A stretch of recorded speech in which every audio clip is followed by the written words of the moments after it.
السلام علیکم.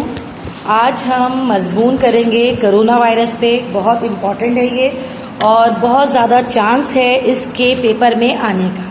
ٹھیک ہے, اس کی تیاری ہمیں لازمی کرنی چاہیے. سب سے پہلے کسی بھی مضمون کے لیے جو ہم لکھتے ہیں اس کا نام ہوتا ہے تمہید. تمہید میں ہم نے سٹارٹ اس طرح سے لیا کہ حالیہ بحران جس نے پوری دنیا کو متاثر کیا ہے وہ اس وقت کرونا وائرس ہے. اس نے لوگوں کا طرز زندگی بالکل بدل ڈالا ہے. دوسری جنگ عظیم کے بعد یہ سب سے بڑا چیلنج ہے دنیا کا, جس کا دنیا کو سامنا کرنا پڑ رہا ہے. 2019 کے آخر میں ایشیا میں چین کے شہر ووہان میں کرونا وائرس کے متاثرین کی پہلی بار تصدیق ہوئی. 31 دسمبر 2019 میں پہلی بار کرونا وائرس عالمی ادارہ صحت میں رپورٹ ہوا. 30 جنوری 2020 میں صحت کے عالمی ادارے WHO نے اس بیماری کو پوری دنیا کے لیے صحت کا مسئلہ قرار دیا. 11 مارچ 2020 کو اس عالمی سطح پر وبائی مرض قرار دے دیا گیا. یہ وبا جن ممالک میں داخل ہوئی اس نے نہ صرف صحت بلکہ وہاں کے معاشرتی اور سیاسی حالات کو بھی بری طرح متاثر کیا. کورونا وائرس کی اس بیماری کو کووڈ-19 کا نام دیا گیا ہے. اس وائرس میں پر تحقیق جاری ہے کیونکہ اس میں مسلسل تبدیلیاں ہو رہی ہیں, مگر اب تک اس کی عام علامات میں نزلہ, زکام, کھانسی, بخار, ذائقہ اور بو محسوس نہ ہونا اور سانس لینے میں دشواری شامل ہے. یہ بیماری پھیپھڑوں کو نقصان پہنچاتی ہے. اس کی وجہ سے جو ذہنی تناؤ پیدا ہوتا ہے وہ زیادہ خطرناک ہے. یہ وائرس انسان سے انسان میں منتقل ہوتا ہے جو کہ بالواسطہ اور بلا واسطہ ہو سکتا ہے. اگر کسی شخص میں یہ علامات موجود ہیں تو فوراً اپنے آپ کو دوسروں سے الگ کر لے اور ڈاکٹر سے رجوع کرے. عالمی ادارہ صحت WHO کے مطابق پوری دنیا میں اب تک اس وبا کے 11 کروڑ 22 لاکھ 9 ہزار سے زیادہ کیسز ہیں اور اموات 25 لاکھ کے قریب پہنچ چکی ہیں, جبکہ اس میں 8 کروڑ 99 لاکھ 20 ہزار کے قریب لوگ صحت یاب ہو چکے ہیں. ان حالات میں قابو پانے کے لیے مختلف ممالک نے لاک ڈاؤن لگا دیا.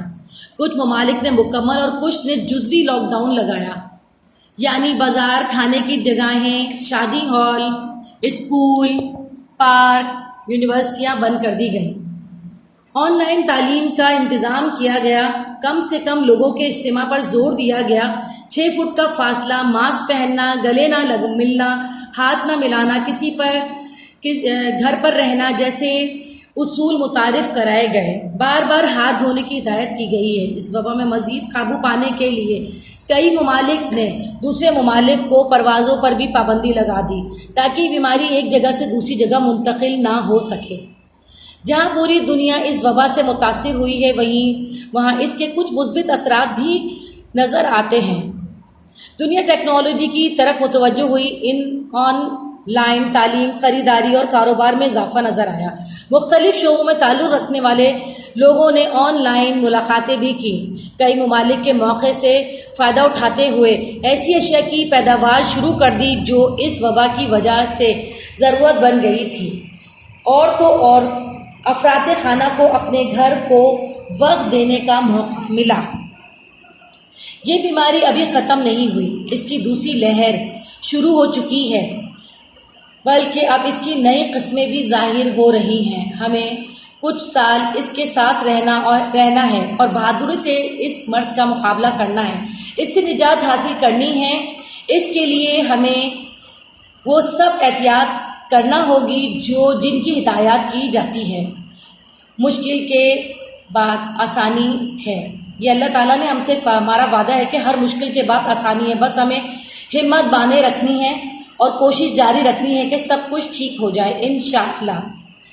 یہ مضمون آپ لوگ دیکھیں, یہ تو میں نے آپ کے لیے پوائنٹس ریز کیے ہیں. اس کے علاوہ اس میں اضافہ بھی آپ لوگ کر سکتے ہیں. جس قدر چاہے آپ اس میں اضافہ کیجئے. اشعار بھی ڈال سکتے ہیں اس کے اندر.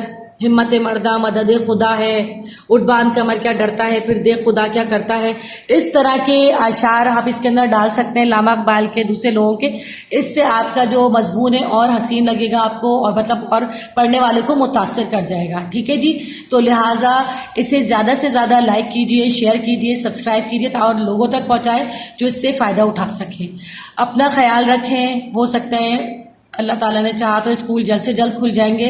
فزیکل کلاسیں ہماری بھی ضرورت ہے، ہم بھی چاہتے ہوں، لیکن جس وقت تک یہ فزیکل کلاسیں نہیں ہو رہی تو آن لائن کلاسز ضرور لیجئے، ضرور لیجئے. ہر کلاس سے آپ کو ضرور کوئی نہ کوئی فائدہ ہوگا. اچھا جی، اللہ حافظ. اپنا خیال رکھیے گا.